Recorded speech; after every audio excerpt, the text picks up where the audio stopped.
Ok, buenas noches, ¿cómo están? Comenzamos nuestra primera capacitación y en esta oportunidad esta capacitación va a ser realizada por nuestra colega Laura Muñoz, que ya está conectada, está con todo listo, así que todo tuyo el audio, Laura.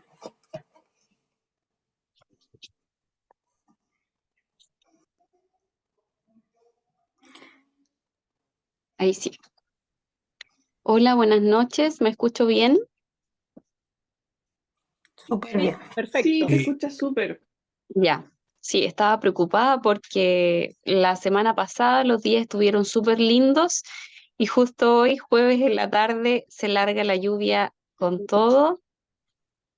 Y lo bueno es que no ha habido corte de luz ni tampoco las señales han dado bien. Así que espero que ojalá nos acompañe durante todo lo que dure la presentación.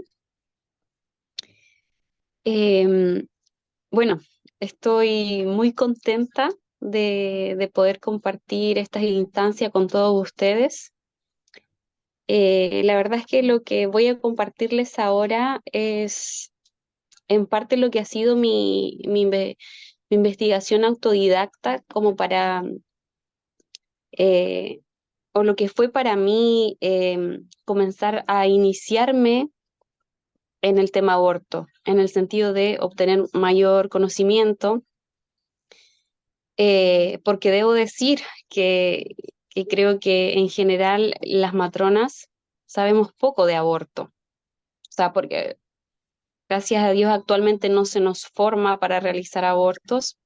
Entonces, al menos yo me encontré en un inicio sabiendo muy poco sobre el aborto, sobre las leyes, sobre su impacto. Entonces, todo esto comenzó como una forma de adentrarme hacia ese conocimiento para poder eh, formarme una opinión y una mirada crítica respecto al tema.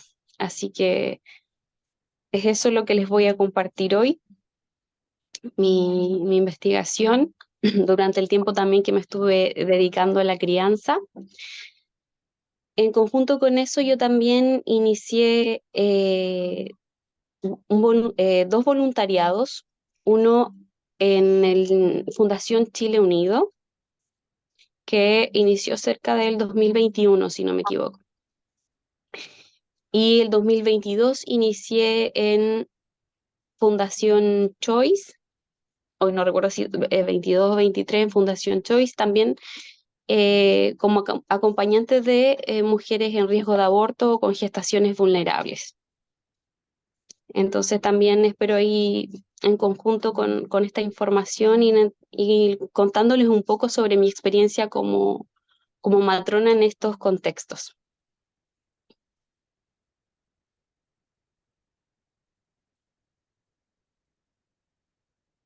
Voy a pasar a la siguiente diapositiva. Hoy no me... Ahí sí. Bueno, ¿se ve bien el cambio de diapositiva? Ujú. Sí, se ve bien. Perfecto. Sí, ya, Perfecto. ya. Bueno, quise comenzar con el estatus legal del aborto a nivel mundial. Si se fijan, de cierta forma, eh, el mundo ha sido colonizado por el aborto. Vemos un mapa aquí donde nos indica a través de distintos colores cuál es el estado en el que está el aborto en ese país. Si se fijan, la mayoría, el color predominante es el color calipso, eh, que nos habla de un aborto legalizado a petición de la mujer. Si lo vemos en gran parte de Europa, Asia, eh, América del Norte, eh, y bueno, ya ha alcanzado también algunos países de nuestro continente sudamericano. Eh, y sin duda, yo lo veo así, ¿no? Digo,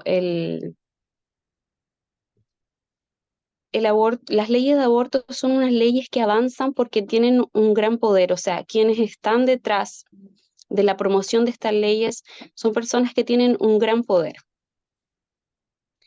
Por una parte, las leyes de aborto tienen un componente político muy fuerte. Si bien yo no voy a adentrarme como en esta materia, porque en realidad lo que nos importa a nosotros es como más el aspecto de la salud pública y el impacto de las leyes de aborto, es importante conocer esta parte.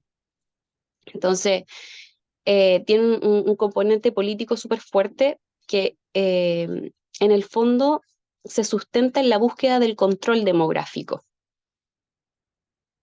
O sea, las leyes de aborto partieron, a diferencia de lo que nos hacen creer a nivel ideológico, que es por la salud sexual y reproductiva de las mujeres, es principalmente por un control demográfico.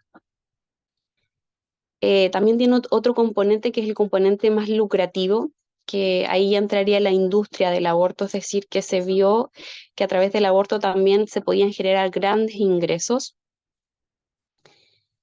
Eh, por dar un dato, en el mundo hay más clínicas abortivas que McDonald's, es decir, y están presentes en más de 179 países. Entonces, detrás de su promoción también hay un componente lucrativo muy fuerte. Y todo esto también se mueve a través del poder mediático que tiene el aborto también. O sea, para lograr que se legalice en los países, tiene que haber una promoción, tiene que haber también, la industria del aborto usa mucho el marketing eh, para potenciar la legalización y además como de cierta forma para generar un cambio de opinión en la población. También utilizando técnicas estadísticas a veces falsas o exageradas. Y otro componente ha sido también la ideología, o sea, se vio que para poder avanzar también había que tomarse desde el punto de vista de los derechos de la mujer, hablar mucho sobre las muertes por aborto, la violencia de género, etcétera. Entonces, gana terreno a través de diversas aristas y por eso es una lucha social eh, muy difícil, muy difícil de dar, pero no imposible y por eso estamos acá. La Organización Mundial de la Salud estima que aproximadamente entre 40 a 60 millones de abortos inducidos ocurren en todo el mundo cada año. De hecho, el aborto es una de las intervenciones más frecuentes que se realizan en las mujeres a nivel mundial. Em, y bueno, los límites gestacionales la verdad es que son bastante variados. Generalmente se habla que hay un consenso hasta las 12 semanas, pero por ejemplo en México, por parte de México, América del Norte, que lo vemos ahí con color gris, hay distintos límites gestacionales, incluso llegando hasta las 24 semanas, 6 meses, 27 semanas en algunos estados también de Estados Unidos. Y, y bueno, la verdad es que también se da mucho el tema de los abortos ilegales en países donde está legalizado porque en muchos casos no se cumplen los límites gestacionales.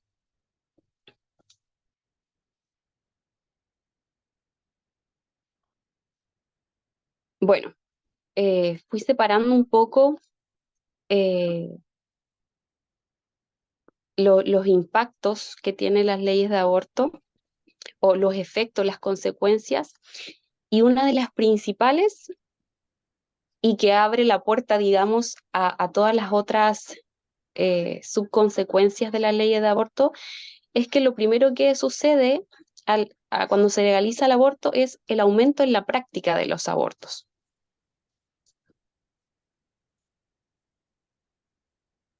Eh, Recuerdo en una de las presentaciones, yo les había comentado en el grupo que hice una contraargumentación a la doctora Dominique Truan, que ella es ginecóloga, miembro de Ginecólogas Chile y también de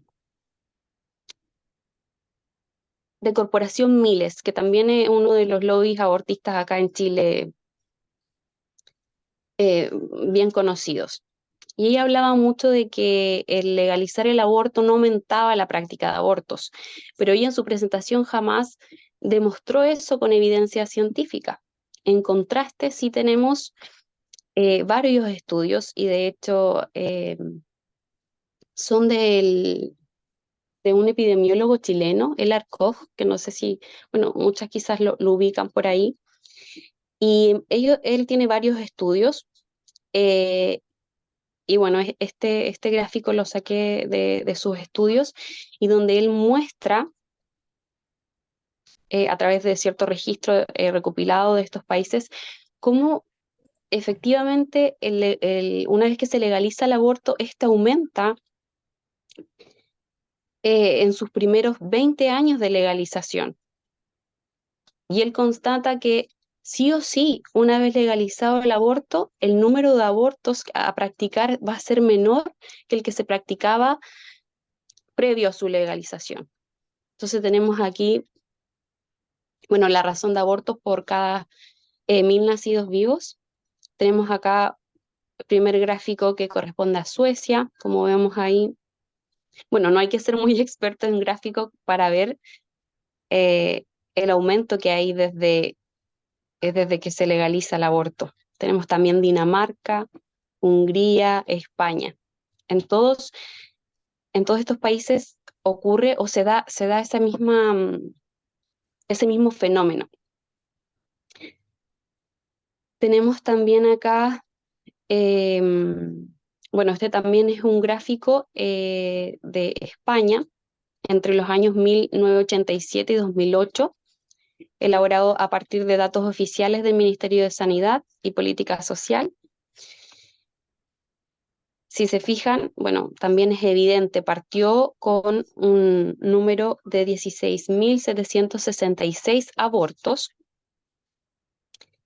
y el 2008 ya llevaban 115.812 abortos inducidos de forma legal. Y se podría considerar que esos, previo a su legalización, la cantidad de abortos clandestinos que se realizaban en España eran tan solo 16.766.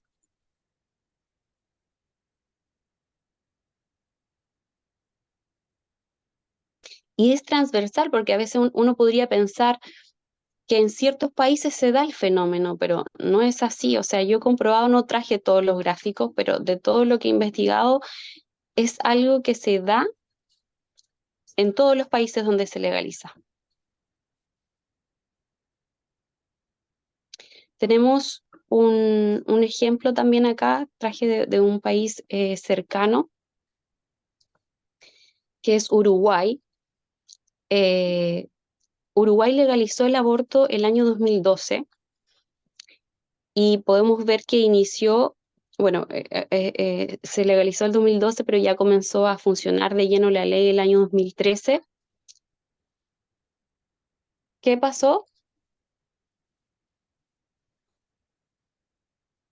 Me está hablando mi hijo, disculpe. Tengo un hijo de 6 años que estaba por ahí viendo monito.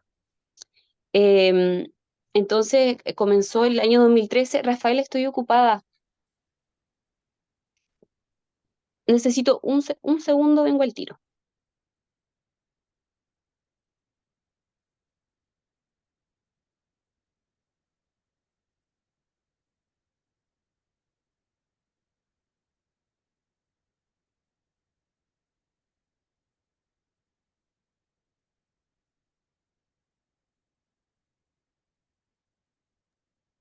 Ahora sí, continuamos.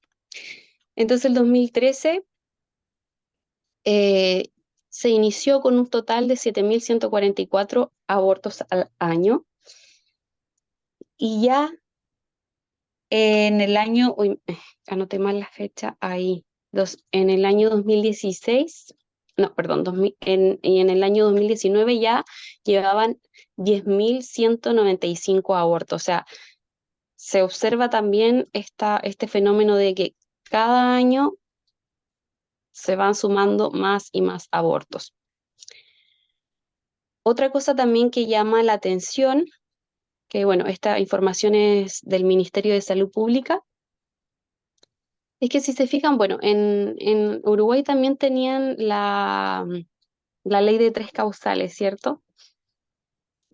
Y si se fijan, la cantidad de abortos que se practicaban desde el año 2013 al 2019, eh, dentro de las tres causales, no se compara con la cantidad de abortos que se practican bajo la causal de la propia voluntad de la mujer.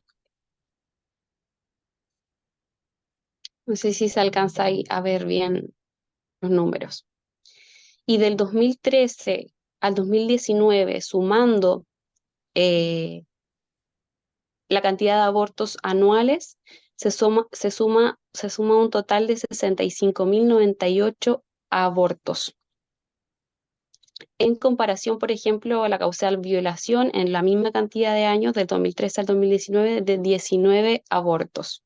Riesgo de salud de la mujer, 53 abortos. Anomalías fetales incompatibles con la vida, 32 abortos.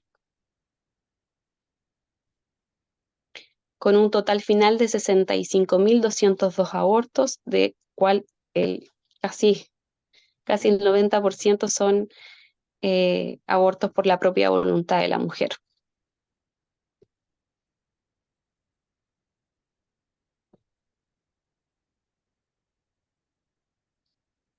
La mortalidad materna por aborto, hay muchos mitos eh, en torno al tema de mortalidad, mucha propaganda también sobre este tema. Em, Se habla mucho que en el fondo se busca legalizar el aborto para evitar la mortalidad materna por aborto, es decir, que estos abortos no se hagan en contextos inseguros, donde la mujer pueda, cierto, perder la vida. Y se nos habla de un aborto seguro, eh, de que en el aborto legal no hay secuelas o se disminuyen las secuelas de la salud para la mujer. Pero sin embargo, cuando uno va al rigor, va a la evidencia, te das cuenta que eso no es así. Te das cuenta de que legalizar el aborto no necesariamente le da seguridad al procedimiento, sino que las muertes por aborto se siguen dando, solamente que ahora son en contextos legales y en muchos casos son subinformadas. Es decir, por ejemplo, he visto en casos de clínicas privadas, eh, no se informan correctamente por ejemplo, los efectos adversos o las muertes, porque hubo un momento en que la propaganda mediática fue tan grande, sobre todo en países como Estados Unidos, que el aborto, cierto, disminuía la mortalidad materna, de aborto en la clandestinidad.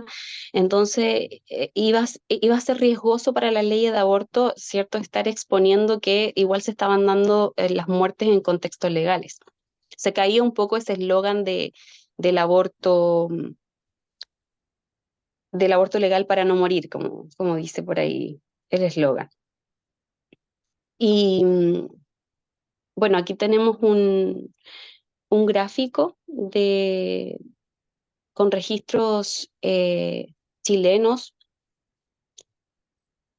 Y bueno, no sé si ustedes sabían, pero en algún momento Chile tuvo ley de aborto terapéutico años atrás, antes de las tres causales, en el año 1931. Y que de hecho me llama mucho la atención porque yo leí el libro de Aborto Libre, que es de unas diputadas, y bueno, también hay una colega matrona que tiene una sección en ese libro, Aborto Libre, un libro chileno. que aconsejo leerlo porque está muy bueno ese libro, aporta una mirada importante de cómo es la mirada pro aborto.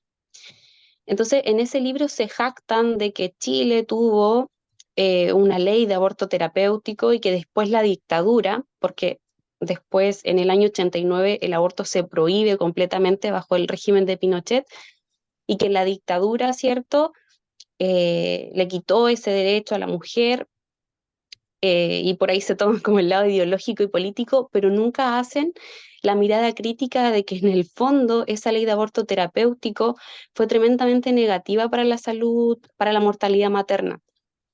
De hecho, aquí este estudio muestra que durante los 7 años que estuvo vigencia esa ley, es decir, de 1931 a 1937, hubo un pico histórico de 989,2 muertes por cada 100.000 nacidos vivos el año 1937. Fue la más alta en la historia de salud materna chilena del siglo XX.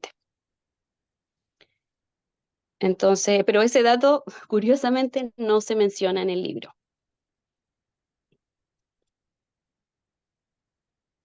Tenemos también este estudio bastante interesante, porque fíjense que la mayoría de los estudios habla de mortalidad materna, pero no especificada a la mortalidad materna por aborto.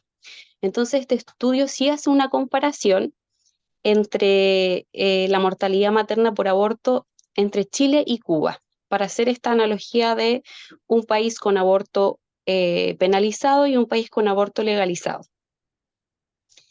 Y este estudio evidenció que a pesar de esta diferencia legal, Cuba tenía mayor razón de mortalidad materna asociada al aborto que en Chile durante 16 años que se evaluó eh, el estudio, del año 2000 al 2015. Y yo recuerdo que también en su presentación la doctora Dominique Tran, y aquí lo puse entre comillas, decía penalizar así, porque era lo que ella decía como cita textual. Decía, penalizar el aborto aumenta las complicaciones de aborto. Que en el aborto ilegal morían más mujeres sanas y jóvenes. Lo decía, pero tampoco presentaba evidencia científica al respecto, tampoco mostró un gráfico o un porcentaje respecto a esas afirmaciones que ella hacía. Entonces, en contraste, tenemos este estudio que en el fondo nos habla de que eso no es así, o sea, esas afirmaciones son falsas, no necesariamente es así. Eh, y claro, quizás podríamos pensar, pero Cuba quizás no tiene tan buena atención en salud para las mujeres, pero en el fondo también se cae un poco eh, los eslóganes que nos hablan de que en el fondo se busca legalizar para que la mujer tenga o se pueda practicar el aborto en un recinto de salud. Pero incluso asimismo en el recinto de salud está el riesgo de mortalidad por aborto. O sea, eso no lo cambia el estatus legal del aborto.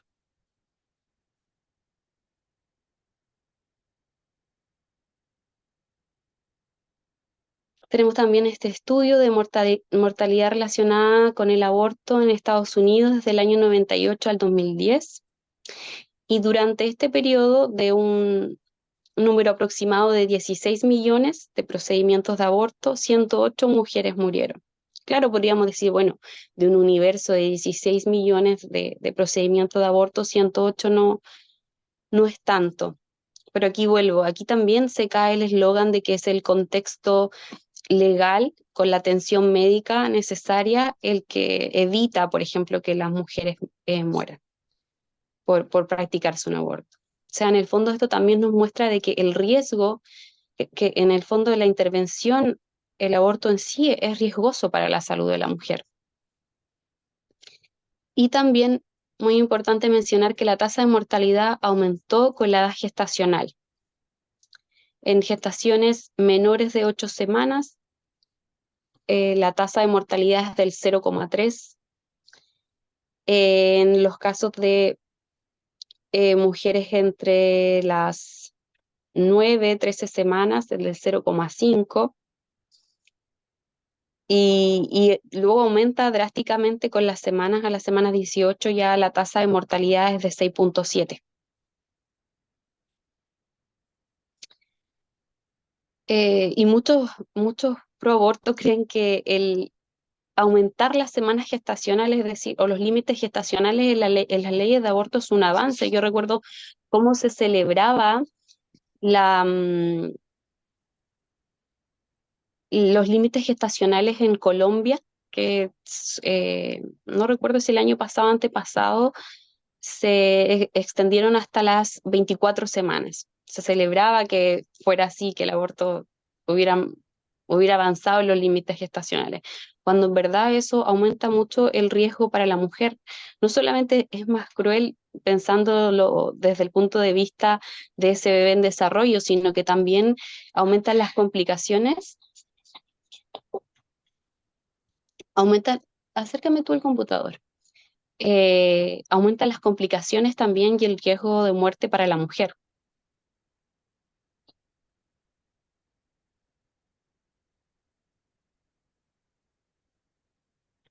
Tenemos aquí otro estudio europeo que evalúa eh, la tasa de mortalidad materna, Por tu vas que voy a hacer pipí. que evalúa la tasa de mortalidad materna en, bueno, principalmente en Inglaterra, Gales, y lo comparan con Irlanda, que Irlanda, bueno, hasta hace poco tenía el aborto completamente penalizado. Si no me equivoco, lo legalizó el año 2018, pero hasta ese entonces este estudio evidenció que el aborto legal estaba asociado a tasas más altas de mortalidad materna, a tasas de mortinato y nacimientos prematuros. En Irlanda la tasa de mortalidad hasta ese entonces, previo a su legalización, era de 3 por cada 100 nacidos vivos, y en el caso de Inglaterra y Gales, donde el aborto estaba permitido, era de 6, o sea, el doble, por cada 100 nacidos vivos.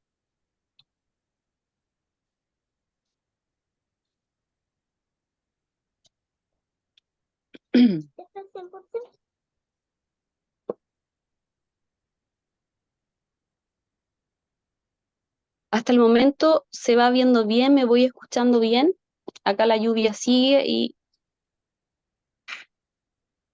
Perfecto. Te Te oye oye muy bien. escuchas bien. Y se ve muy bien. Todo ya. perfecto. Bueno, entonces eh, pasamos a la siguiente eh, consecuencia de las leyes de aborto, que es el desarrollo de patologías ginecológicas y obstétricas.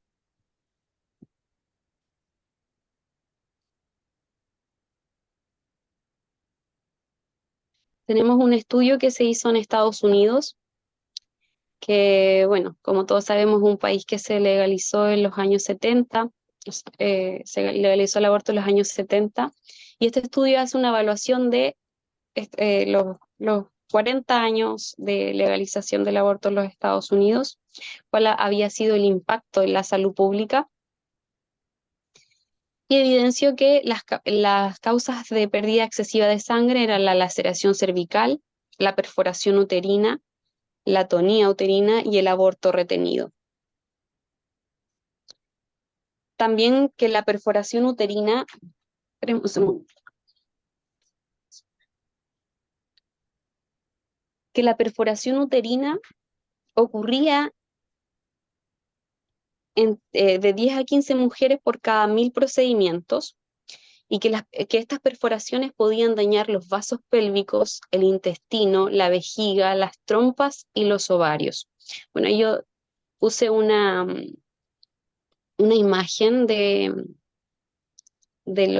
instrumental quirúrgico para hacer abortos. Eh, y como vemos, igual son herramientas bastante rígidas, bastante cruentas, por así decirlo, eh, que contribuyen en el fondo a que puedan ocurrir este tipo de complicaciones o de consecuencias al practicar un aborto.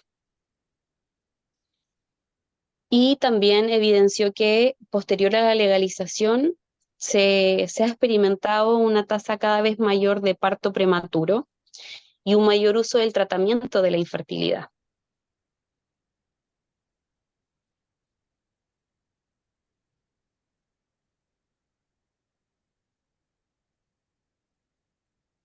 Em, Otro problema frecuente es el conocido síndrome de Asherman, que en el fondo se define como un síndrome que es el resultado de un traumatismo en la cavidad uterina grávida, em, y que en el fondo consiste son cicatrices que se generan en la capa funcional del endometrio y, y van generando, estas cicatrices generan obstrucciones en la cavidad intrauterina, aquí como lo muestra ahí la imagen, que en el fondo se une una pared uterina con la otra y van dejando como huecos. Hay casos, está la leve, la moderada y la severa. En el caso de la severa se tapa por completo la cavidad uterina. Y, y claro, tiene un tratamiento, pero incluso luego del tratamiento, que en el fondo se operan, ¿cierto? Se cortan y se sacan este tejido cicatrizal que se genera. eh, pero aún así, luego del tratamiento, el embarazo posterior a este sigue siendo de alto riesgo y incluyen complicaciones como el aborto espontáneo, el parto prematuro, la restricción del crecimiento intrauterino, la placenta previa y la ruptura uterina. Lamentablemente no se ha logrado establecer la prevalencia porque las mujeres no son evaluadas de forma rutinaria, además que para detectarlo se necesita hacer una histeroscopía y no siempre, no es un procedimiento que se haga de rutina. Y también se ha asociado a trastornos menstruales, infertilidad y, bueno, las complicaciones obstétricas que veíamos ahí más arriba.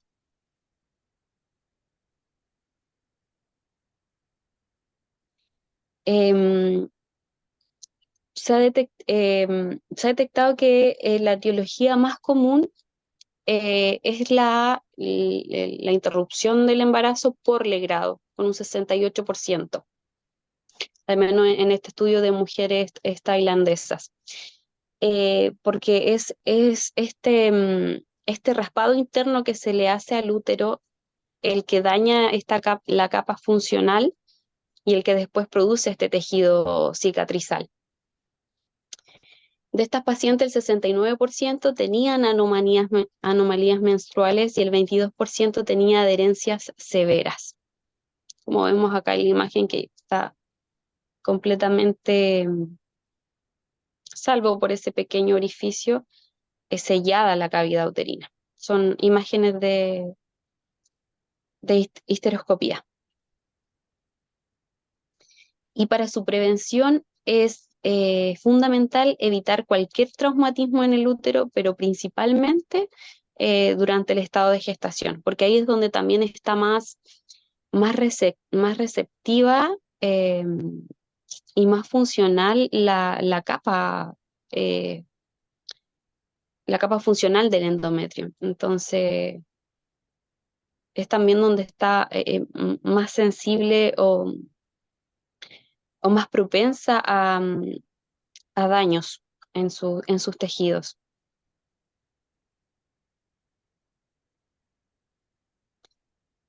Bueno, también aquí yo pensaba que hay un componente, no solo un componente mecánico, ¿cierto?, del procedimiento de legrado, el procedimiento de aborto, porque si bien se ha asociado más al método de aborto por legrado, también se ha asociado al aborto por succión, por AMEU.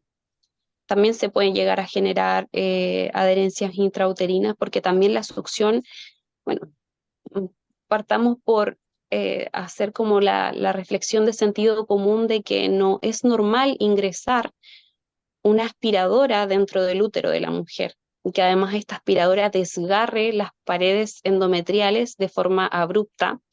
Entonces, sí o sí se va a generar un daño mecánico y puede generar este tejido cicatrizal. Pero también yo pensaba que sin duda en todo esto hay un componente emocional. Bueno, de hecho, todo esto está apuntado, ¿cierto?, como a lo más concreto, a la evidencia más concreta, ¿cierto?, que podemos evidenciar en el cuerpo físico. Pero sin duda también tiene un componente emocional, es decir, el útero se cierra de cierta forma porque, bueno, yo he hecho algunas como investigaciones a través de la biodescodificación que evalúa como esta parte más espiritual del ser humano.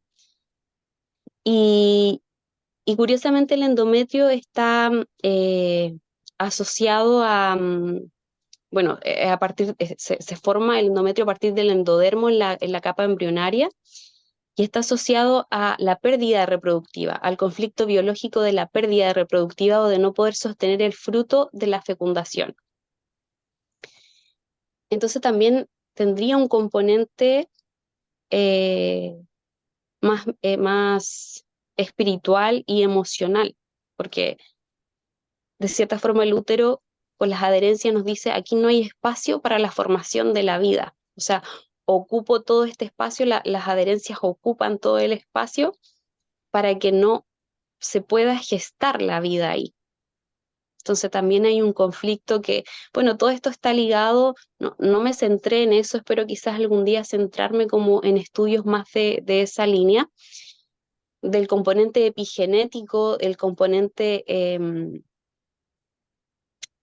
más de la biodescodificación, que no sé si han escuchado sobre ese tema, pero también es muy interesante, lo aborda también la medicina germánica, eh, y que sin duda en tema aborto, que es un tema tan sensible, influye bastante. O sea, al menos en lo que he podido ir investigando, las asociaciones permiten llegar a ese tipo de conclusiones. Efectos de los abortos inducidos sobre los partos prematuros tempranos y los resultados perinatales. Bueno, en este estudio se incluyeron 17.916 mujeres, de ellas 2.272, correspondiente al 13%, habían tenido un aborto inducido previo y 862, el 5%, habían tenido 2 o más abortos inducidos previos. De las mujeres que reportaron un aborto inducido previo, tenían más probabilidades de tener partos prematuros a las 32, 28 y 26 semanas. Y la laceración cervical estaba presente en más del 22% de las mujeres que se sometieron a un aborto. Una de las principales etiologías que se defienden respecto a este tema, porque bueno, aquí yo cité un estudio, pero hay múltiples estudios que llegan a la misma conclusión o encuentran una relación significativa entre los abortos inducidos y los partos prematuros. Lo veíamos también ahí en el impacto de la salud pública en Estados Unidos, también llegó a la conclusión del aumento de los partos prematuros.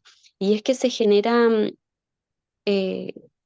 bueno, durante mucho tiempo, o los primeros años de la legalización del aborto, se usaban más los métodos quirúrgicos. Y como veíamos ahí en las imágenes, se usaban muchos dilatadores de acero y se dilataba de forma mecánica y forzada el cervix. Entonces, este procedimiento generaba muchos desgarros en la musculatura del cervix. Y esa es como la explicación más concreta a por qué se puede generar el parto prematuro. En el fondo se daña el cervix, que todos sabemos que tiene gran importancia para sostener y mantenerse cerrado durante la gestación y evitar las pérdidas reproductivas. Entonces, el aborto genera ese microdesgarro en la musculatura del cervix y propicia, por lo tanto, los partos prematuros.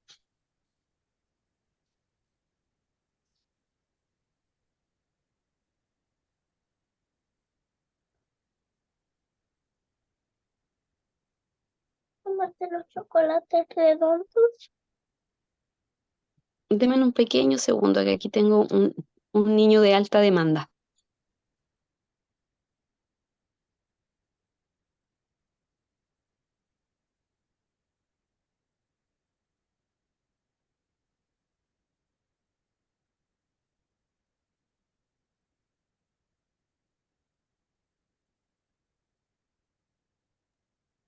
Perdón, gajes de la maternidad. Quizás muchas están ahí con sus hijos también en estos momentos. Eh, bueno, tenemos también el aborto inducido y la infertilidad secundaria. En este estudio se evidenció que el riesgo relativo de infertilidad secundaria en mujeres con al menos un aborto y sin abortos espontáneos fue de 3 a 4 veces mayor que entre las mujeres sin abortos inducidos o espontáneos. Em, Creo que hay un audio ahí abierto.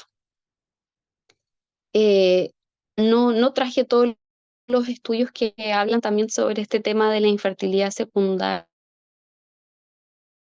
Hay varios que, por ejemplo, también hacen la evaluación de mujeres que están en tratamientos de infertilidad, de fecundación in vitro, y claro, se hace el estudio de antecedentes y hay un gran porcentaje de las mujeres que está dentro de estos programas que han tenido uno o más abortos.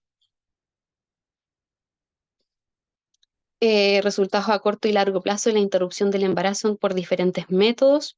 Aquí una de las principales quejas en este estudio, bueno, son estudios antiguos, tengo estudios más nuevos también, este es del año 86 y el de arriba el del 76, pero la queja principal era la infertilidad. Y en este estudio se identificaron 3 grupos de trastornos: disfunción hipotálamo hipoficiaria expresada en anovulación, difusión hipotálamo hipoficiaria manifestada por fase lútea insuficiente y anexitis en 18 mujeres. Bueno, ahí no nombré, pero en la primera 33 mujeres, la segunda 80 mujeres y la anexitis en 18 mujeres. Creo que aquí influye más también el componente que les hablaba yo eh, más emocional también no tanto en la anexitis, pero sí en la disfunción ya como a un nivel más hormonal, a nivel cerebral. Eh, sí, a mi parecer influye más el aspecto emocional y bueno, hace poco llegué a unos estudios que también aquí no, creo que no tenía el acceso a este estudio completo, sino que más que nada como a su resumen. Eso es lo otro, que a veces uno pilla estudios muy buenos, pero que tienes que pagar o no tienes fácil acceso. Incluso muchos de ellos no tienen el resumen. Em, y bueno, no está el detalle, por ejemplo, porque aquí hacen la evaluación por diferentes métodos, es decir, ya sea si fue legrado, si fue inducción con pastillas o si fue. Pero sí me atrevería a decir que el aborto con pastillas podría tener, por estudios que le voy a mostrar más adelante, más incidencia en las disfunciones hipotálamo-hipoficiarias, porque genera más cambios a nivel histológico y hormonal, a nivel de receptores hormonales.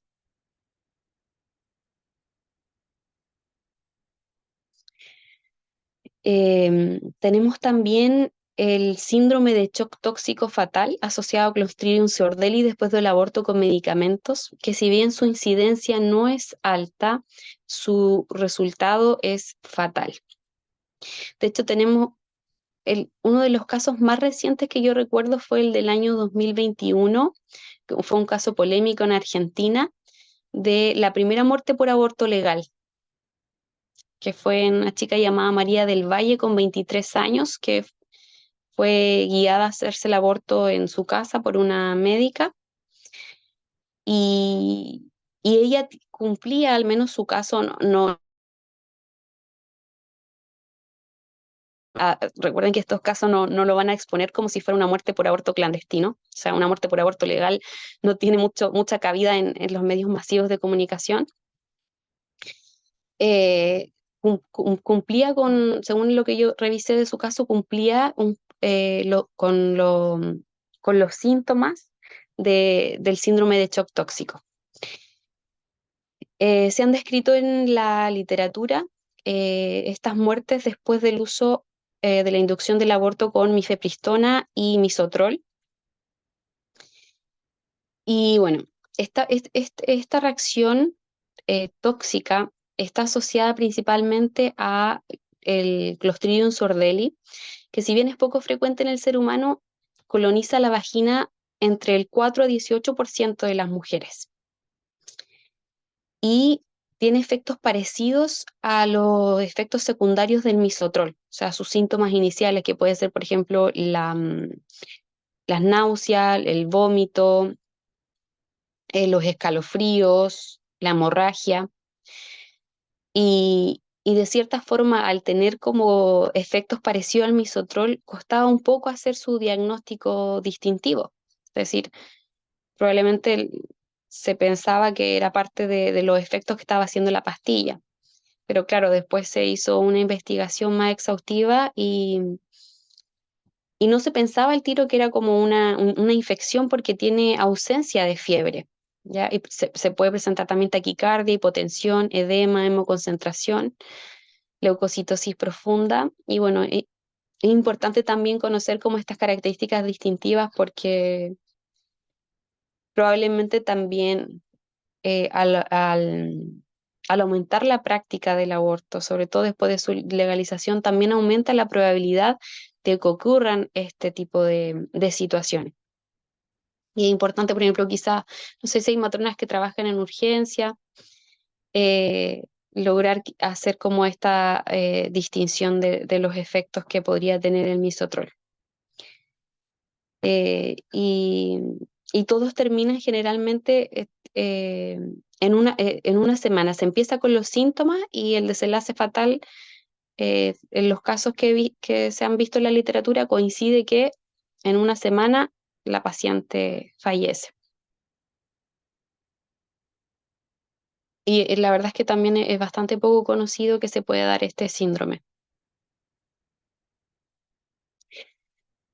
Em, Análisis de efectos adversos graves relacionados con el uso de mifepristona como abortivo. Bueno, sabemos que en Chile uno de los principales métodos de aborto son las pastillas.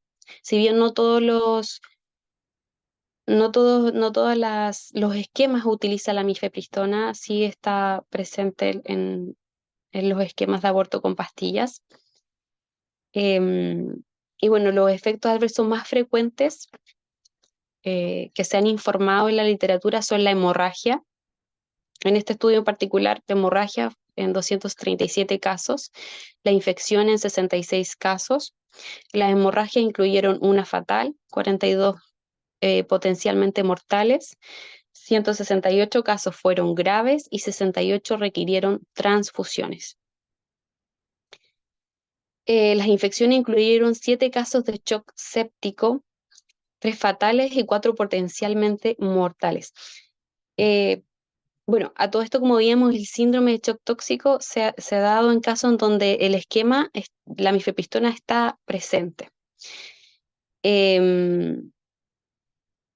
en el fondo lo que desencadena el síndrome de shock tóxico o el shock séptico es que la Clostridium sordelli es una bacteria anaeróbica. Entonces las contracciones que genera, por ejemplo, el misoprostol, la deja en ciertos ratos en hipoxia y ella al experimentar la hipoxia debido a la contracción uterina es que ella libera al torrente sanguíneo su toxina como mecanismo de defensa, y es esa toxina la que invade el cuerpo de la mujer y genera el shock séptico. Bueno, y 43 casos que requirieron antibióticos parenterales.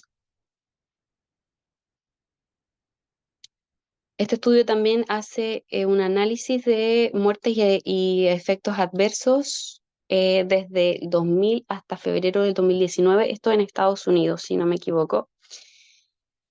Y de 6.158 páginas de efectos adversos, de informe de efectos adversos, de estos 20 fueron muertes, 529 fueron mortales, 1.957 fueron graves, 151 fueron moderados y 3 fueron leves.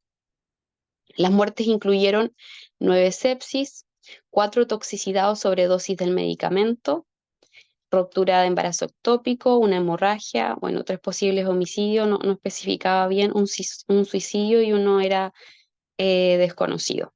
Pero en el fondo se llegó a la conclusión de que se produce una morbilidad y una mortalidad significativa tras el uso de mifepristona como abortivo, y que incluso el sistema de vigilancia que tiene la FDA no es, subestima un poco o no entrega la información necesaria respecto a los efectos adversos o la seguridad que tiene la mifepristona. O sea, este estudio, bueno, este estudio es del 2019, es estudios más recientes que están demostrando que en el fondo no es tan segura como se piensa, o no se informan adecuadamente los efectos adversos graves.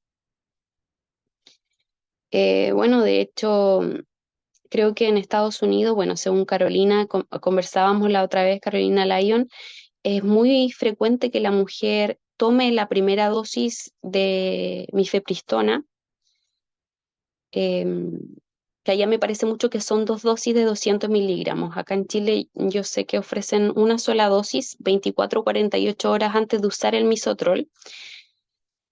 Y hay muchas mujeres que se arrepienten una vez que toman la mifepristona. Y allá se usa lo que se llama la reversión del aborto químico. Que bueno, a mí acá en Chile me han tocado 2 casos en la fundación de mujeres que tomaron la mifepristona y se arrepintieron. En uno de los casos, ella tenía 18 semanas, iba para los 5 meses de embarazo.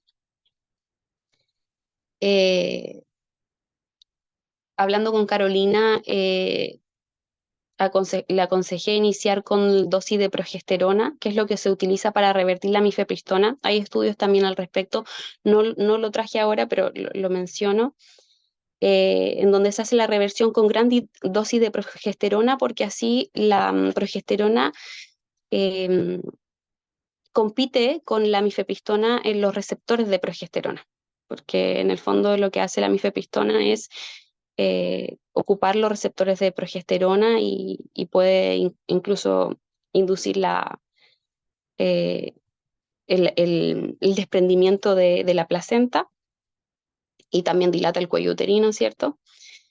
Y, y ella no siguió bien el tratamiento y finalmente con esa única dosis de mifepristona tuvo un aborto espontáneo a la semana después. O sea, no espontáneo, pero luego de haber tomado la dosis de progesterona, o sea, de mifepristona, tuvo un aborto y no se logró evitar el aborto. Pero esos casos se dan mucho en Estados Unidos, que la mujer se arrepiente y se hace esta terapia de reversión, que finalmente está muy cuestionada por el lado pro aborto, ¿cierto?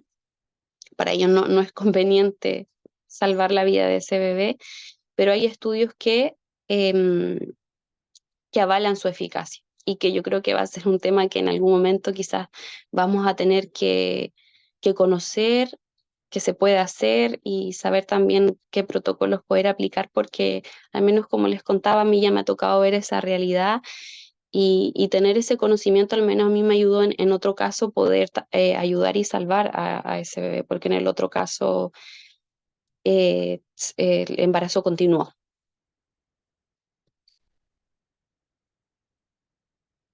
Y en el fondo también se revierte un poco la toxicidad de la mifepristona, que ahora vamos a ir viendo eso en el cuerpo de la mujer.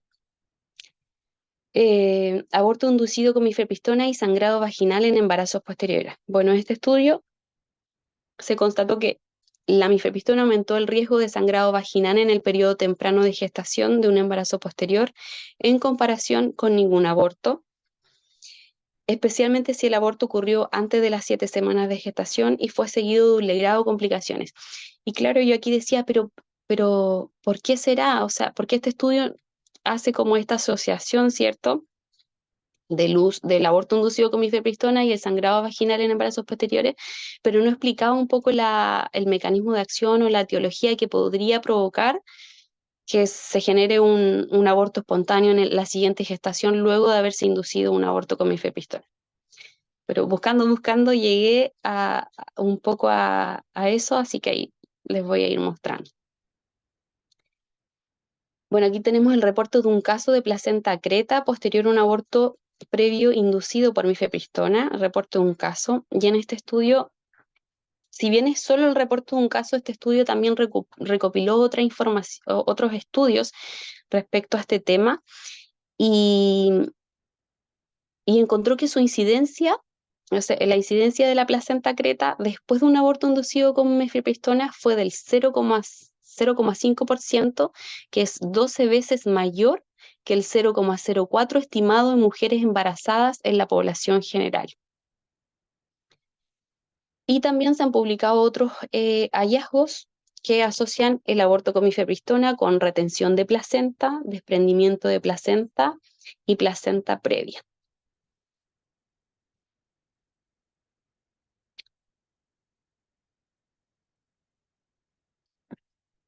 Y aquí es donde apareció este estudio que respondió un poco a las interrogantes que me surgían con los otros estudios, que es un estudio que se hizo en ratones de laboratorio, y llegó a la conclusión de que el aborto con medicamento, bueno, en estos casos a estos ratones se les indujo 2 abortos previos a que se le hiciera, que luego se sacrificaron y se le hiciera como una investigación histológica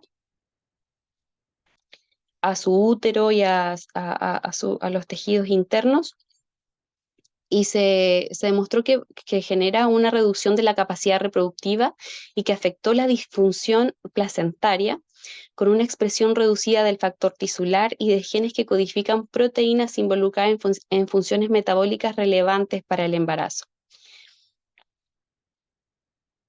Y a través de estos estudios y otros estudios que fueron apareciendo adosados a este, claro, la mifepristona tiene la capacidad para generar todos los efectos que genera en el útero. Hace 2 cosas, o sea, que yo quiero destacar acá. Una, genera cambios conformacionales en los receptores de progesterona. Para poder ocupar su lugar, cambia de cierta forma la configuración del receptor. Y lo que no he logrado averiguar es si ese cambio conformacional que genera en el receptor de progesterona es momentáneo durante el tiempo que están sus metabolitos en el cuerpo de la mujer, porque a todo esto, la mifepristona, sus metabolitos pueden durar hasta 20 días en el cuerpo de la mujer, porque de hecho la mayor excreción de los metabolitos es a través de las fecas. Cierto porcentaje por la orina, pero en mayor porcentaje es por las fecas. Entonces, por eso también entiendo que es más lento la eliminación de sus metabolitos. Entonces, si se fijan, igual está varios días luego de su acción principal, porque su acción principal son durante las primeras 24 o 48 horas, ¿cierto? Donde alcanza su máximo potencial. Pero quedan igual dando vuelta los metabolitos. Entonces, no está claro, o al menos yo no he llegado a estudios donde nos digan si es el cambio conformacional que genera en los receptores de progesterona es momentáneo o se mantiene en el tiempo. o hay algunos que quedan, quizás algunos sí se regeneran o vuelven a su conformación original, y bien hay otros que no. Entonces, como que eso también queda así como dentro de las incógnitas a investigar, porque si el cambio conformacional perdura en el tiempo, también respondería un poco a los hallazgos en que daña eh, o sea, interviene o dificulta embarazos posteriores, sobre todo en lo que es la placentación, la formación de la placenta. Y lo otro que hace, genera cambios histológicos en la decidua basal del endometrio. Y que ahí es donde se asocia, es donde se hace esta asociación con, con la placenta creta, porque genera degradación de la matriz celular de la decidua basal, que se conoce como la capa de Nitabuch, y no se sabe hasta qué punto esta capa se regenera luego de la acción de la progesterona o esta muerte celular y cambios histológicos que hace en esa zona. Entonces también se comprueba una vez más en este estudio que eh, genera una disfunción placentaria en un embarazo posterior por esta expresión reducida del factor tisular. También se observó una expresión reducida de moléculas de adhesión de células endoteliales plaquetarias y del factor de crecimiento endotelial vascular. Aquí no lo puse, pero también afectó la motilidad de los espermios en la descendencia la descendencia de machos de las hembras que fueron sometidas a estos abortos con mifepristona. O sea, también hay un componente epigenético que impacta en las futuras generaciones.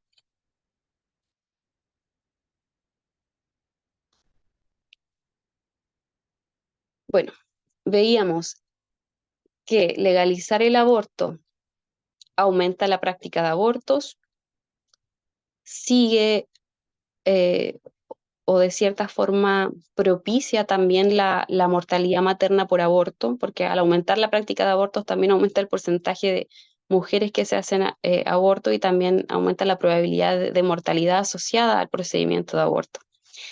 Pero también genera los abortos a repetición y que de hecho en países donde está legalizado se transforma en un problema de salud pública. Los abortos repetidos representan un gran porcentaje de las interrupciones tempranas del embarazo.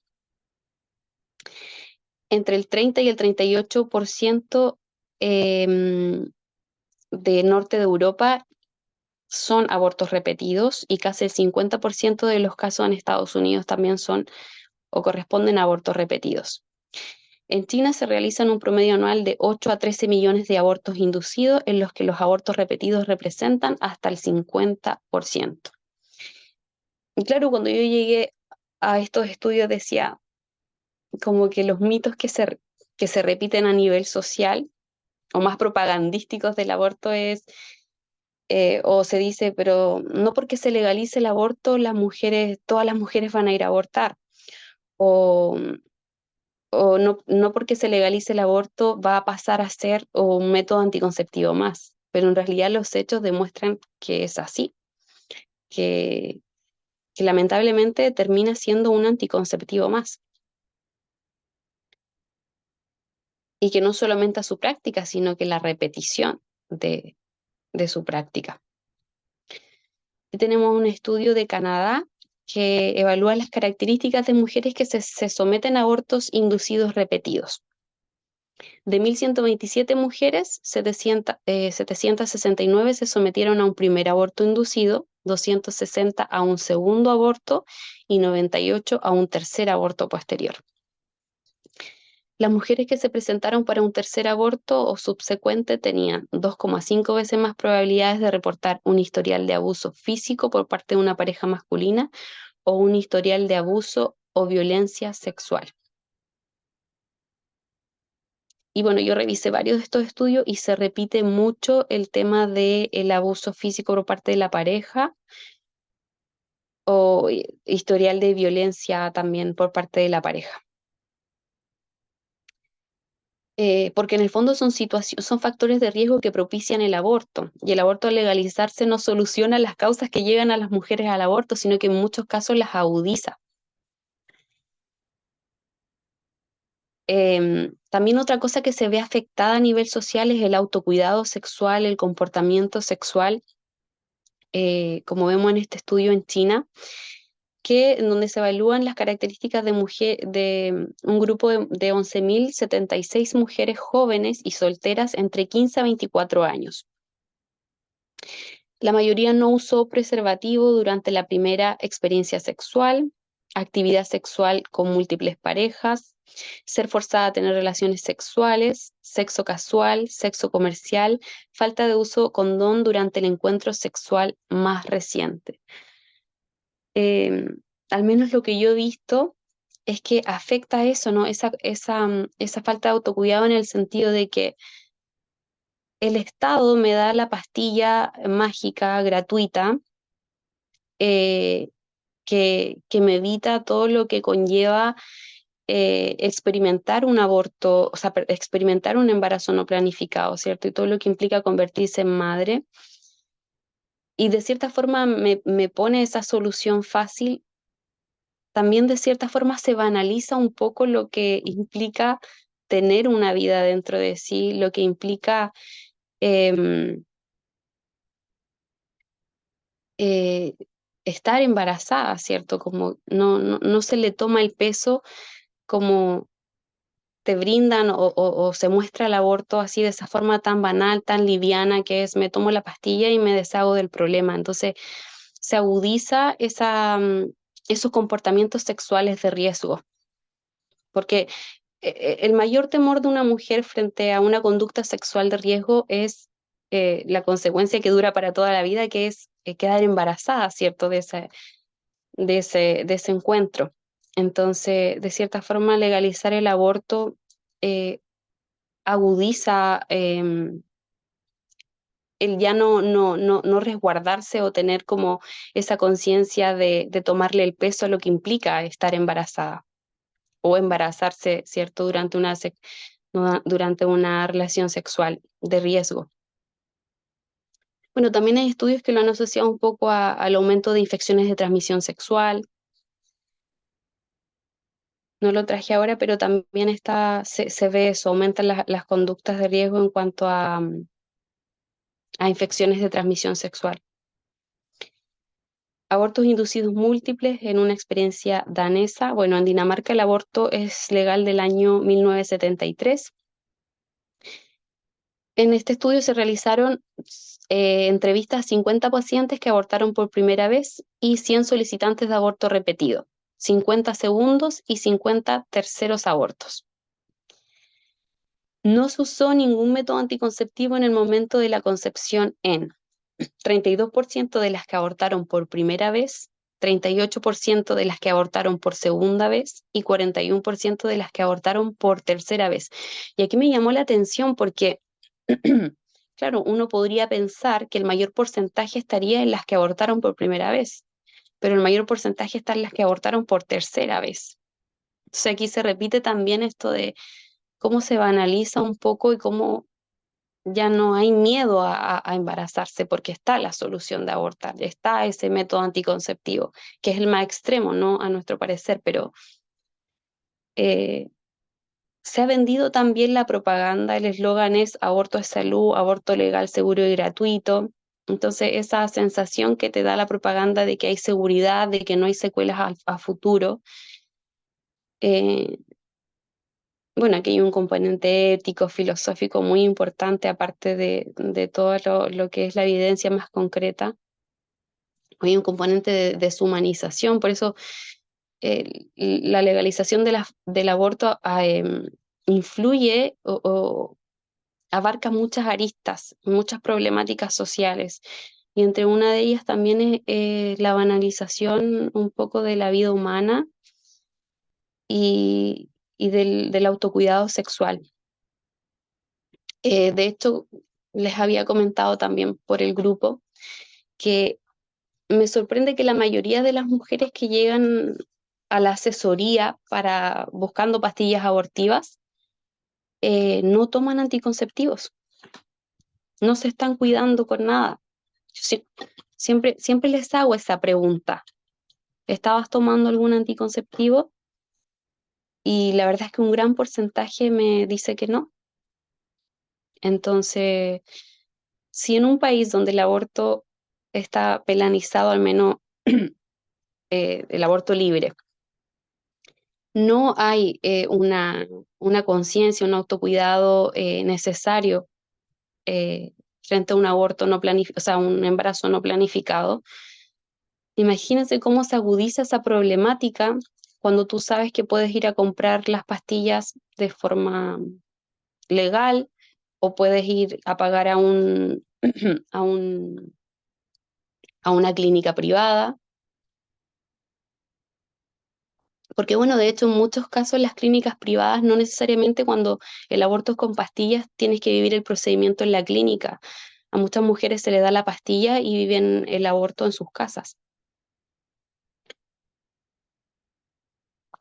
Y lo más curioso es otra de las cosas paradójicas que a mí me dan como, no sé cómo explicar la sensación que me da, porque nos dicen, no son pro vida, son pro clandestinidad.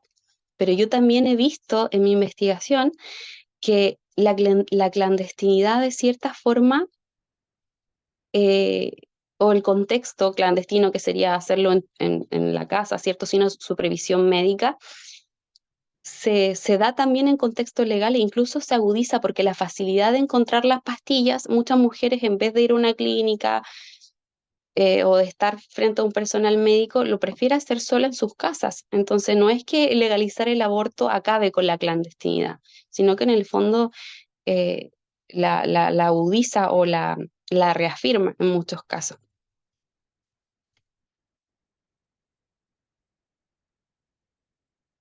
Características obstétricas y psicológicas de mujeres que buscan abortos múltiples en la región de Monastir, Túnez, que esto es África, que también en este país es legal desde el año 73, si no me equivoco.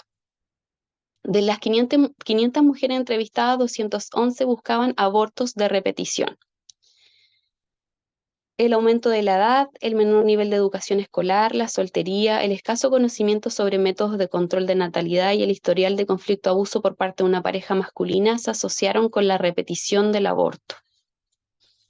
La ansiedad y depresión fueron significativamente más altos en mujeres que se sometieron a un segundo aborto o a un aborto subsiguiente, con el 51,1% del total. Bueno, aquí se repite también el tema de conflicto o abuso por parte de la pareja. De hecho, también lo veo mucho en asesorías de aborto, en un gran porcentaje hay presión externa o hay violencia por parte de la pareja o la pareja le pide que aborte. Eh, sí, es bastante común, mucho más común de lo que pensamos. Em, Comportamiento sexual y aborto provocado en adolescentes y jóvenes de escuela de educación superior. Esto es un estudio cubano. En Cuba el aborto es legal del año 65. En este estudio, el 42,2% de las adolescentes se había practicado una interrupción de embarazo y el 45,9% no se protege nunca durante las relaciones sexuales. De este es un total de 161 estudiantes, o sea, más de la mitad no usa protección durante las relaciones sexuales. Y volvemos a lo mismo, como que no está la solución a no protegerme, ¿no? O sea, si en el último caso lo más grave que puede pasar es que quede embarazada, ¿cierto? Pero el Estado me da la solución o la opción de abortar. Y de estas 161 estudiantes con antecedentes de abortos provocados, el 42% se había practicado un aborto, el 39,7%, corresponde a 64 de ellas, se había hecho 2 abortos, el 17,3% que corresponde a 28 del total, se había realizado 3 abortos, estamos hablando de adolescentes, jóvenes, y bueno, 4 abortos, una sola se había realizado 4 abortos. Pero si se fijan una vez más, este estudio evidencia cómo se agudiza esa falta de autocuidado sexual, cómo se agudiza el aborto a repetición, y poco se está hablando de cómo impactan en la salud sexual futura, es decir, mientras más abortos se practiquen, el riesgo de adherencia intrauterina, el riesgo de parto prematuro y las complicaciones que veíamos unas diapositivas más atrás, eh, aumenta, digamos, su probabilidad de que así sea. Entonces, no, no se está haciendo la conciencia, yo encuentro, necesaria respecto al aborto.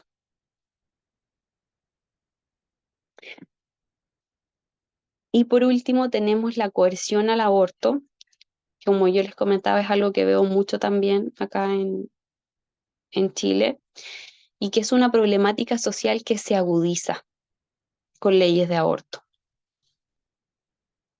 Tenemos un estudio chileno del año 2013, que esto se hizo en base a los registros de la Fundación Chile Unido. Mujeres que llegan, ¿cierto?, en situación de vulnerabilidad, en riesgo de aborto, y bueno, es una cohorte de 3.134 mujeres, y se evidenció que con el mayor porcentaje, es decir, un 44,4%, uno de los principales factores que propiciaban el aborto era la coerción. Después tenemos con el 22,8% las expectativas de vida, que sin duda, bueno, eso es un tema y también lo veo mucho, sobre todo en chicas de 19, porque el rango de mujeres que he atendido es de 14 hasta 40 años. Entonces he visto de 14, 17, 19, que en el fondo su razón es: estoy estudiando, dependo de mis papás, me van a echar de la casa, o tengo planes de estudio, de hacer esto. Entonces las expectativas de vida siguen ahí con un gran porcentaje, y de hecho yo siento que eso igual se asocia mucho a la falta de apoyo que hay a la maternidad. De hecho, siempre me preguntaba, ¿no hay espacio para la madre estudiante? Es decir, desde, no sé, quizás ahora se han implementado más lactarios, por ejemplo, en la universidad, o sala cunas de la misma universidad, o sea, como que no se considera ese espacio para la mujer que es madre y al mismo tiempo estudiante.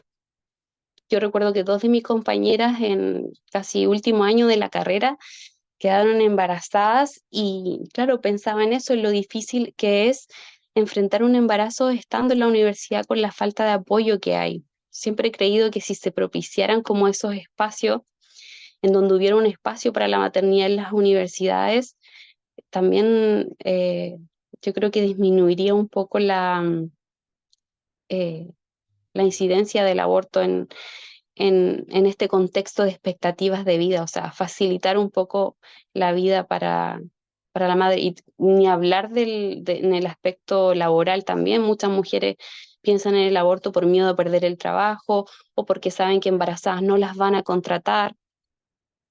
De hecho, me pasó a mí buscando trabajo cuando estaba embarazada de mi primer hijo. Dije que me iban a dar el reemplazo, pero dije que estaba embarazada, tenía cerca de 18 semanas. Y claro, después me dijeron, cometí el error de decir que estaba embarazada, porque claro, después no me dieron ese reemplazo, y eso que era solo un reemplazo por un par de semanas. Entonces, en el fondo, para el empleador, una mujer embarazada eh, no es una buena contratación. Entonces también hay discriminación en el aspecto laboral.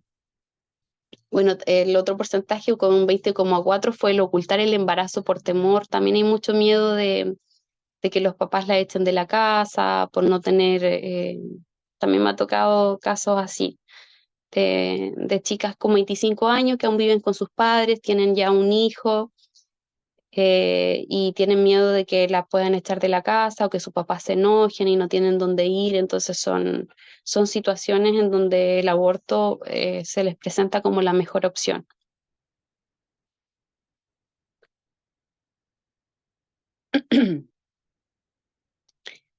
Y bueno, el aborto forzado es una de las caras desatendidas de la coerción reproductiva.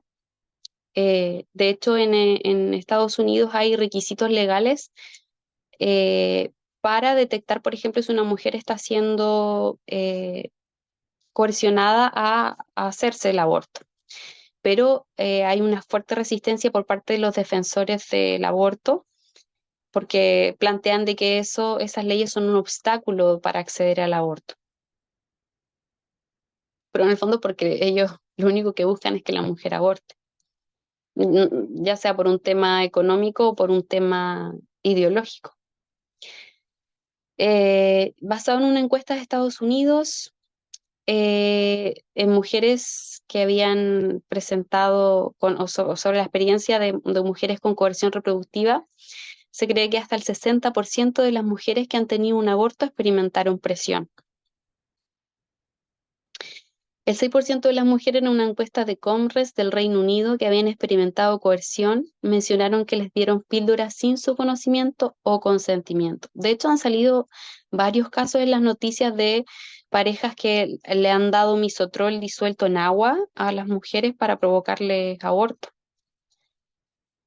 De hecho, yo hacía como una crítica ahí en mis redes sociales y decía, en realidad el eslogan, el verdadero eslogan debería ser: la paternidad será deseada o no será, porque donde veo que en el fondo está esta presión de las parejas, esta presión masculina o estos abortos en secreto por parte del hombre, por parte de la pareja. Aquí volvemos al tema presión de las parejas. En un estudio escandinavo encontró que el 20 y el 25% de las mujeres experimentaron presión para abortar sus embarazos.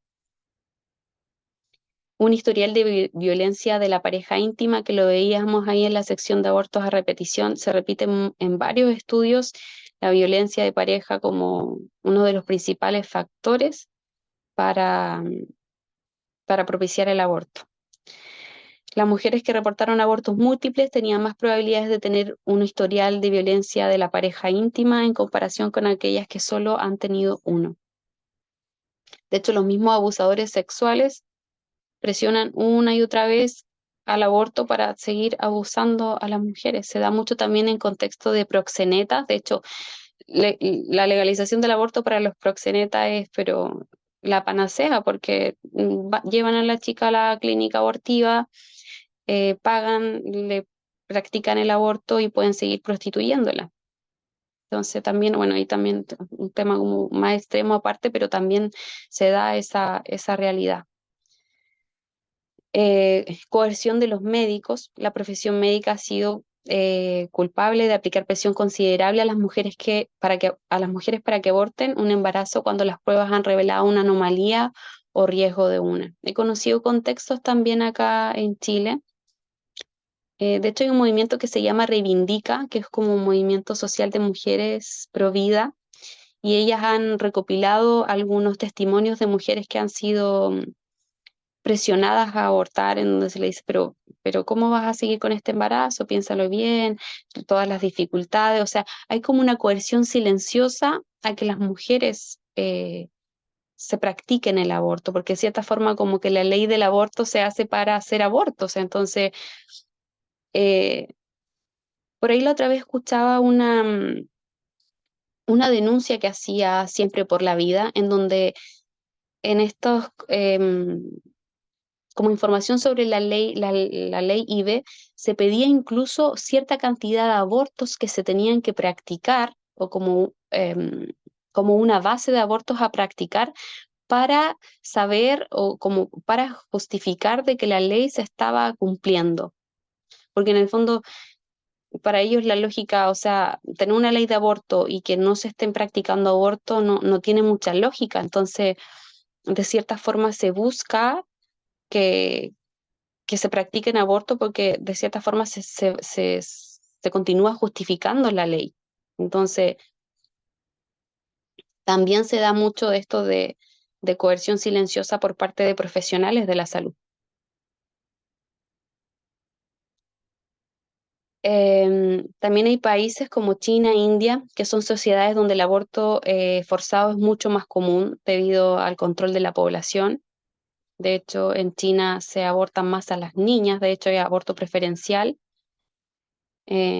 También porque las niñas obviamente son futuras eh, mujeres que también darán a luz a nuevos hijos.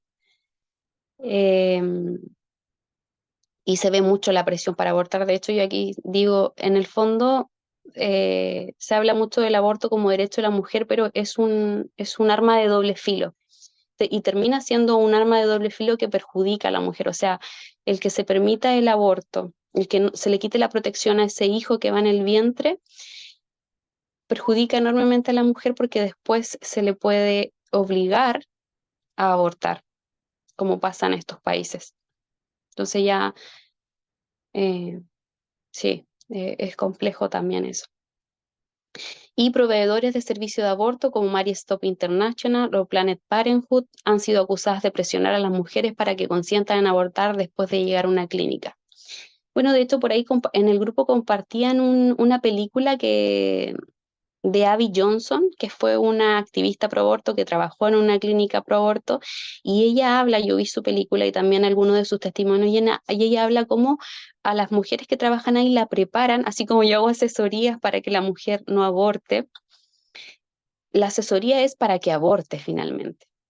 Entonces, se ejerce también, es como finalmente las mujeres que están ahí son de las asesoras para las clientas de la clínica. O sea, una vez que llegas ahí, que esa mujer decida no abortar, es una cliente menos para la clínica y entonces también pone en riesgo tu trabajo.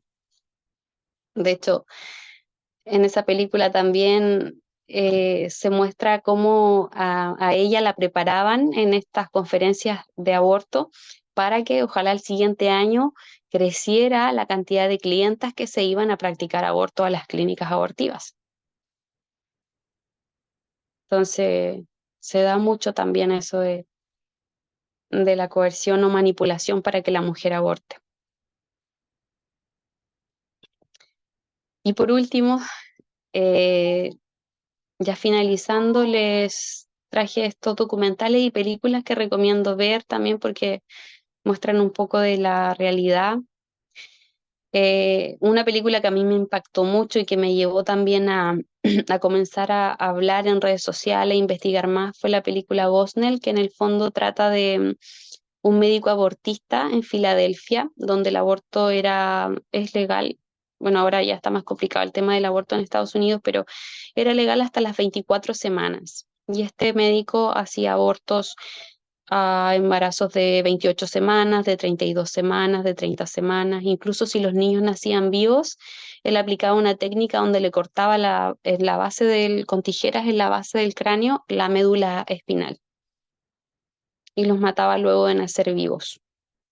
Y además la clínica era, pero la atención era deplorable, tenía eh,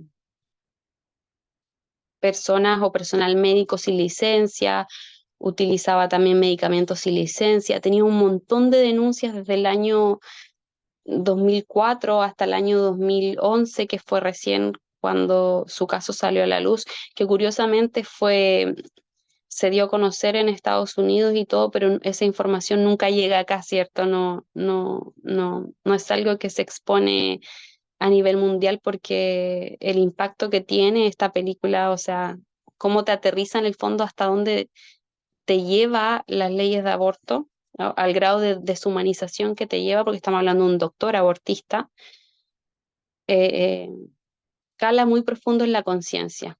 Entonces no conviene masificarla, pero yo sí aconsejo que la vean, porque en el fondo aquí con esa película se caen varios, o con este caso en general, no con la película, porque finalmente es basado en un caso real, se caen varios eslóganes, porque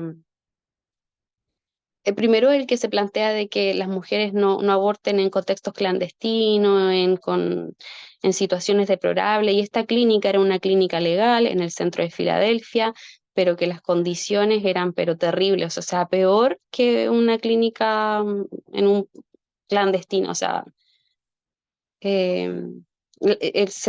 obligaban a mujeres a abortar, eh, sí, no, es un caso bastante complejo. Y el otro documental es Blood Money, que también habla un poco de las estrategias que usó la industria del aborto para establecer el aborto en Estados Unidos, muestra cómo estratégicamente ponían clínicas de aborto cerca de secundarias, universidades, cómo en su momento entregaron anticonceptivos, porque se encargaban de de ir a dar charlas, ¿cierto? Entregar anticonceptivos defectuosos para que las mujeres quedaran embarazadas y pidieran el aborto. Como también se ocultaban casos de muertes de aborto en las clínicas. Habla, de hecho, la directora de una clínica de aborto, da su testimonio. También se habla cómo eh, el tema de la coerción al aborto, cómo se agudiza el que la familia, el entorno social te presiona al aborto debido a que cambia este estatus legal. Sí, se genera toda esa coerción al aborto. Así que esa ha sido mi presentación, me pasé un poquito, discúlpenme, pero era todo lo que tenía para entregarles hoy.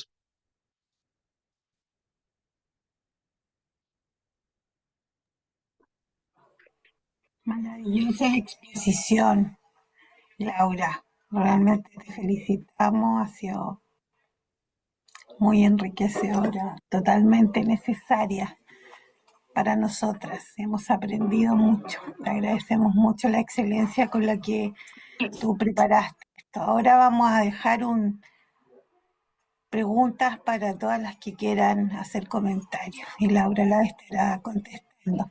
Así que está abierta, digamos, la conversación.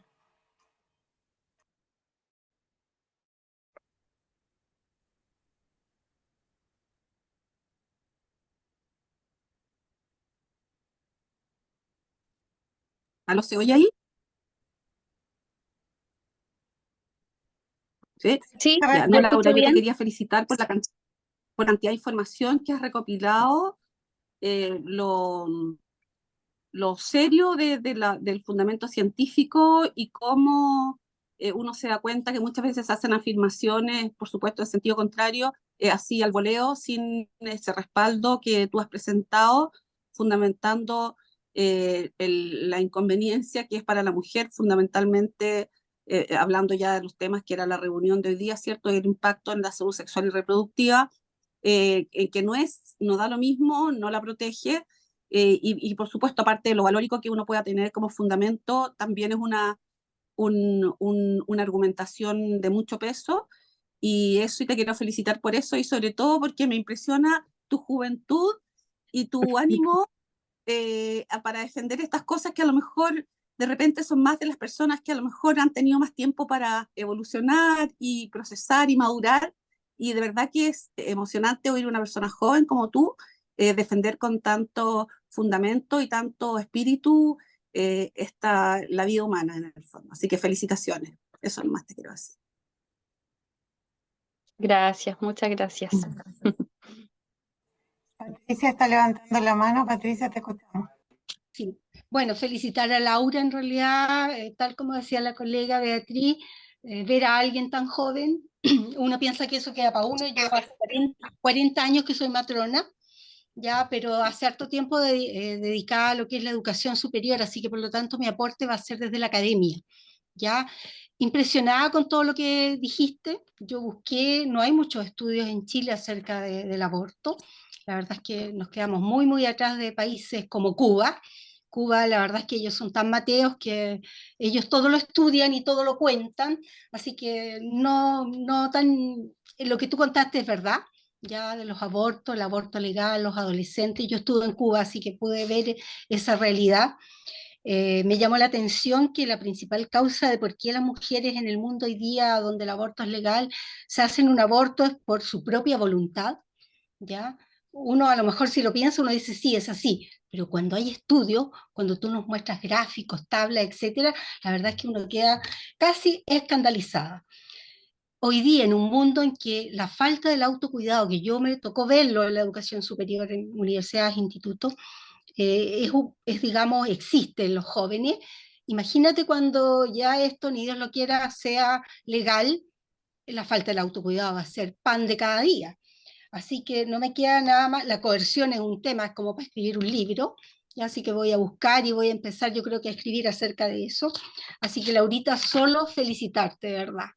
Felicitaciones, te pasaste, extraordinario.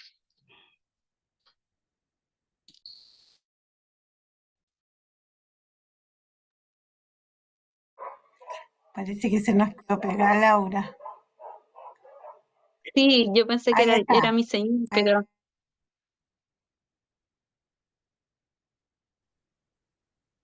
Oye, yo Laura, quiero hacer una pregunta, pero ya. no sé cómo pongo la manito. No me sale en el teléfono. Pero dale nomás, María José. Pero a la Laura, que está pegada. Sí, escucho. ¿Laura? No, yo estoy Ahí voy yo. escuchando. Ya. Oye, sí, también quiero felicitarte y yo sé que estás embarazada tú, ¿no? Pues otra Sí, Laura.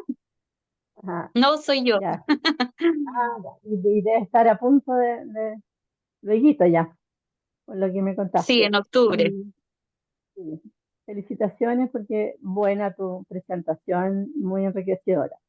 Y mi pregunta va un poco a la primera diapositiva o segunda diapositiva que diste, que tú decías que el aborto legal, en vez de disminuir, eh, aumenta el número de abortos. Y eso es algo que, claro, yo he escuchado mucho, pero también obviamente va a aumentar cuando el aborto es ilegal. No hay tasas, porque no se pesquisan o no hay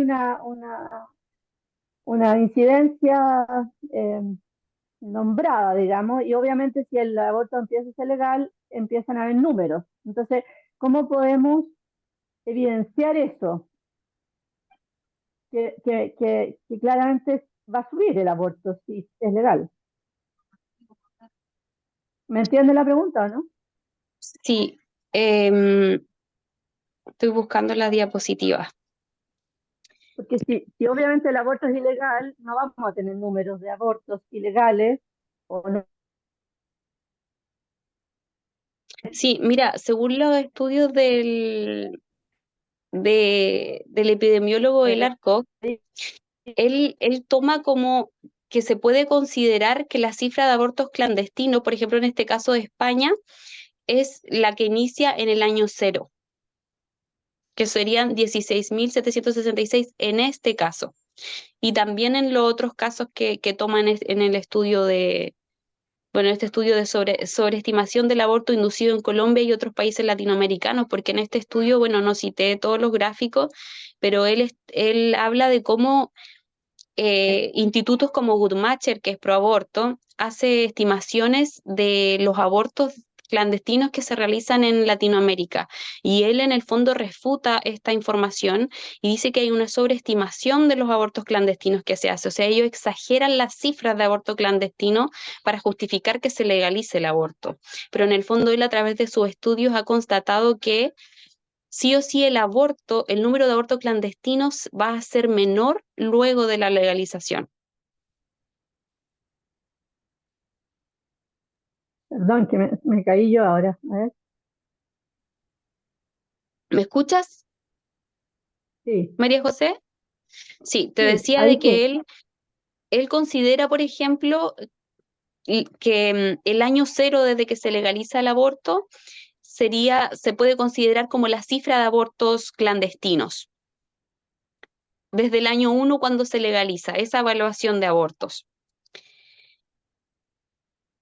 Y te comentaba también que él hace como una refutación a quienes sobreestiman la cantidad de abortos clandestinos que se realizan en Latinoamérica. Es decir, que llega a la conclusión de que ellos inflan esas cifras para justificar la legalización del aborto. Y él confirma a través de sus estudios epidemiológicos que la cantidad de abortos que se practica siempre va a ser mayor cuando el aborto se legaliza, durante sus primeros 20 años de legalización. Siempre va a ser mayor a la de los ¿Cuál sería clandestinos. ¿Cuál sería la razón?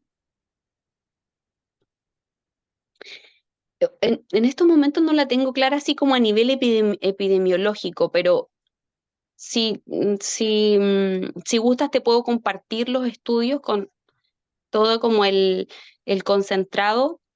Y claro, él da la explicación a nivel epidemiológico sobre por qué sería así. Mm. Sería por Bueno, lo que tú dices del autocuidado y es que, claro, poco es como que si lo piensas igual de cierta forma, por todo lo que implica legalizar, o sea, la facilidad de encontrar las pastillas, la coerción, o sea, solo por sentido común nos podríamos imaginar que obviamente una vez que se legaliza el aborto, va a aumentar la práctica de abortos, por todo lo que implica a nivel social. La facilidad de encontrar las pastillas, em, lo que hablábamos de la coerción para la que la mujer aborte, cómo se agudiza, cómo se banaliza también el practicarse un aborto, cómo se normaliza la práctica de abortos. Mm. Llega Además un que si tú punto, comparas, por ejemplo, en este mismo gráfico que está acá, en el año 1987, que fue cuando se legalizó el aborto, el año cero, eran solo 16.766 abortos. Ya, podríamos pensar que el siguiente año ya se clarificó más el número de abortos.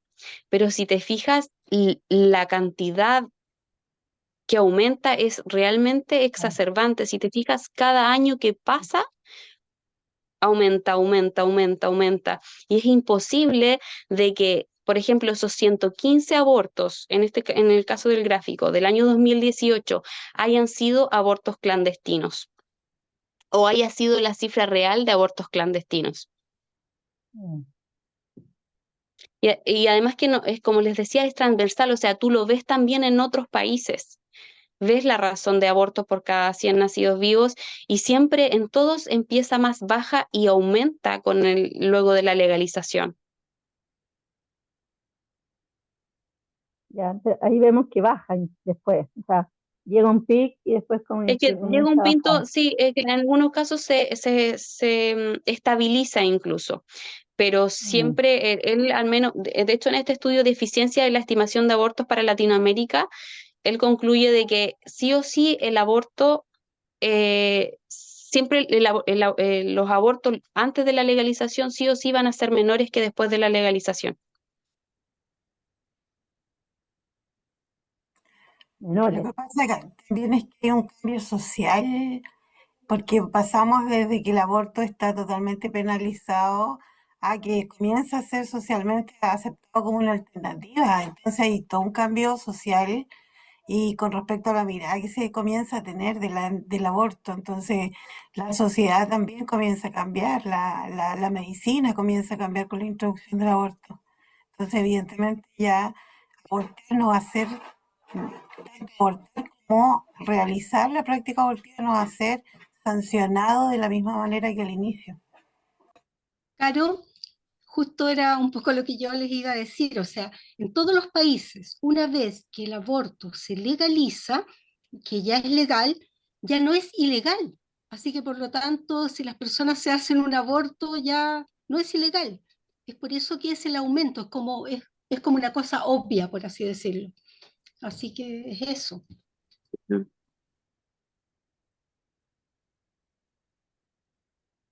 Sí, sí.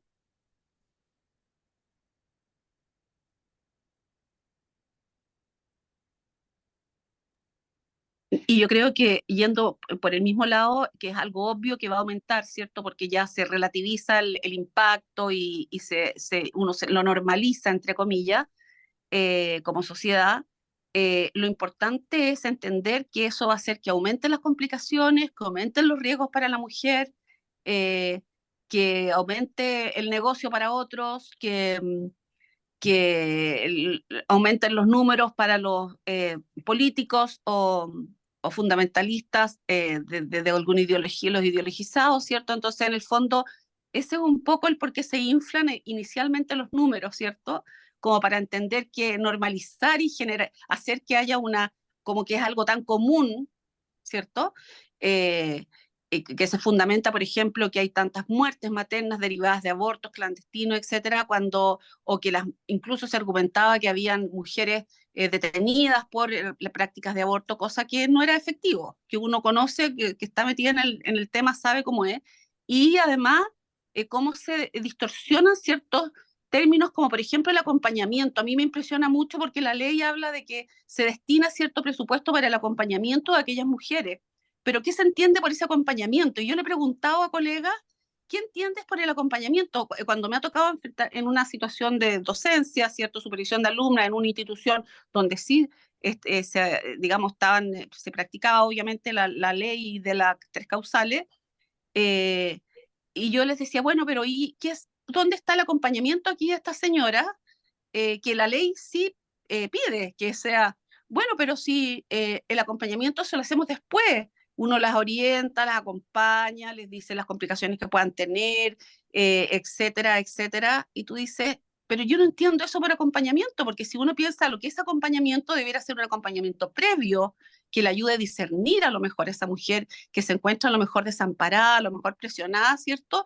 Ese es el verdadero acompañamiento. Y por supuesto, sin juicio, absolutamente de acuerdo, y también a lo mejor el posterior en aquellas que sí determinan acogerse a esa ley, pero cómo se terminan distorsionando y relativizando los términos que uno en general en obstetricia ocupa como algo como de apego, positivo, etcétera, y resulta que la ley es, digamos, interpretada de una forma distinta, yo creo, a lo que debiera ser el espíritu.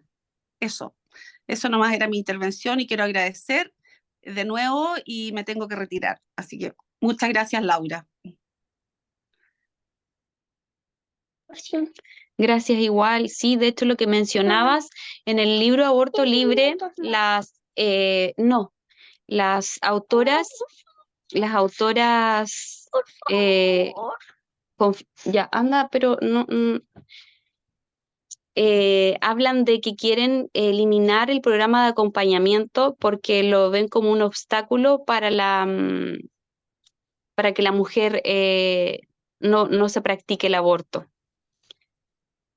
El acompañamiento que hay en la ley IDE. Pero en la práctica tú sabes que incluso hay colegas que se certifican como acompañadoras, pero entienden el tema distinto, que es este acompañamiento posterior, como una especie de alta educación al alta, ¿me entiendes?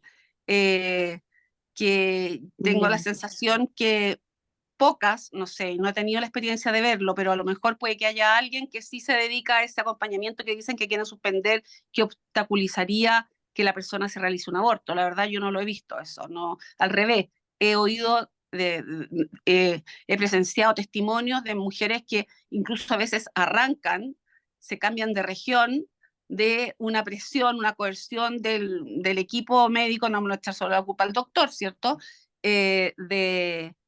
Hacia practicarse un aborto porque es muy riesgoso, por esto, por lo otro, para su guaguita, para ella, que va a ser muy doloroso para el bebé, etcétera. Y la verdad es que han huido de esta presión buscando justamente un poquito de contención, ya, y de acompañamiento para poder terminar su embarazo y dar, digamos, permitir que viva su guagua. Entonces, es curioso lo que tú cuentas, que se mire incluso de esa forma. Interesante hacer leer el libro.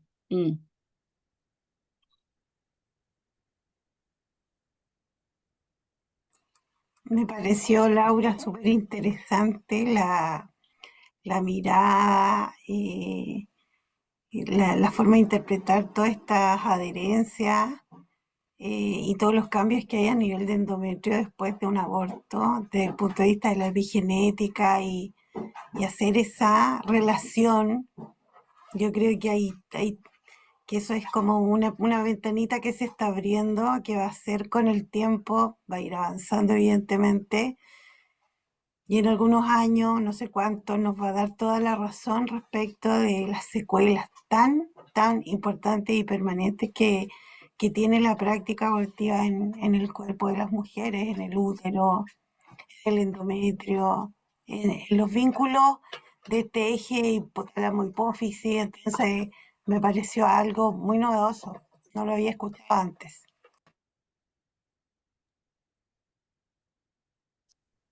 Sí, También, sí, no, hay mucho por investigar ahí.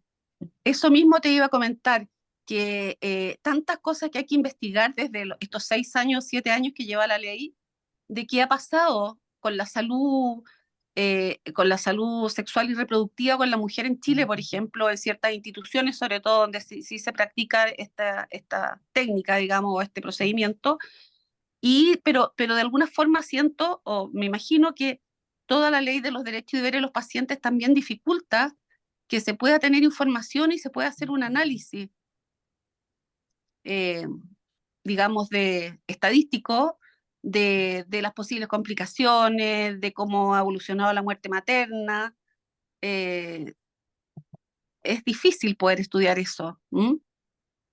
Pero que es necesario, sería súper interesante para las personas que están involucradas en esos lugares, que hubiera mayor información. Disculpa, pero sí se puede investigar, ¿ah? Aún con la ¿Sí? ley y todo, si yo soy investigadora, así que ¿Ya? por eso les puedo, digamos, contar que sí se puede hacer. Ahora, ¿por qué no se ha hecho? Porque somos un poco flojos en Chile. ¿Ah? Nos faltan doctores, digamos, en investigación en la parte, digamos, de lo que es la medicina y sobre todo la ginecobstetricia. Yo busqué artículos y son bien pocos los artículos que hay acerca del aborto en Chile. Así que yo creo que ahí hay digamos, un nicho a explorar así urgentemente, hay que hacerlo. Yo creo que varias podemos hacerlo. Así que ahí me ofrezco también. Bueno, muchas gracias Patricia y por todos los aportes. Laura, te agradecemos muchísimo. Esta instancia fue muy, muy valiosa. Va a quedar grabada, así que la vamos a compartir con el resto de las colegas. Y muchas gracias por la asistencia, ¿ya? Gracias Laura, que puedas descansar ahora con tus bebés, tus dos bebés, uno que está en tu guatita y otro que está ahí revoloteando. Así que buenas noches y nos Gracias. veremos en la Gracias, próxima Buenas noches. capacitación. Muchas Muchas gracias. gracias. Excelente Chao. presentación. Laura. Muchas gracias. Nos Buenas vemos. noches. Buenas noches. Gracias.